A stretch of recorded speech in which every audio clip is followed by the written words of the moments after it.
I'm Neil McGregor. I'm the Collections and Exhibitions Officer employed by Heritage Doncaster, and I look after Doncaster's wonderful art collection, which contains around 2,500 objects.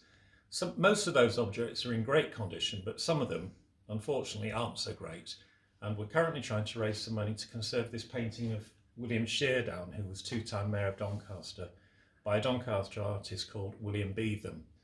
The picture was painted in the middle 1830s during William Sheardown's second term in office, and it's obviously been displayed in some very, very smoky room for the last 150 years, as it's absolutely covered in a thick layer of nicotine, which yellows the whole appearance of the picture. So just putting a torch on it just highlights some of the problems that we've got with it. We've got very obviously there an enormous great hole where it must have fallen over and caught on the side of a table or something like that.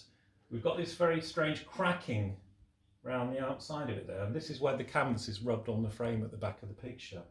And if you look down in the bottom corner here, we've got lumps of paint that have just fallen off the surface of the painting really.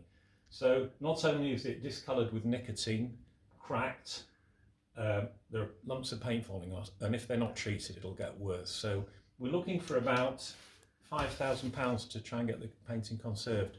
At the moment we've had a very generous grant from the Civic Trust, which is covering some of the costs, but we're looking for any kind of donations that can help towards it. We're also looking to have the frame conserved as well, which is original to the painting, so dates from the 1830s, and it's a nice period frame.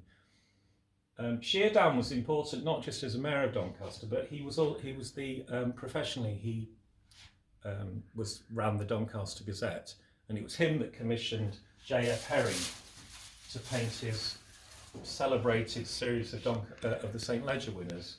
The original paintings are in oil, but we have prints of all the pictures, and he did about 20 of them. This one is a painting of Matilda from 1827, so that's a lovely record of a period in Doncaster's history. Just a little bit about the artist William Beetham. Like I said, he was born in Doncaster, trained in London, became a society painter, but then he must have had an extraordinary life because he spent time in Hamburg, Copenhagen, and also St. Petersburg painting portraits. Later with his family, his wife and 10 children, he moved to New Zealand, where he was one of the founding members of the New Zealand Academy of Fine Arts. This is the only painting by him in our collection, so it's important in that respect, but actually there's only about 3 or 4 paintings in the whole country by Beetham, so it would be really nice to kind of recognise his contribution to art in this country and also as an important Doncaster artist. So thank you very much.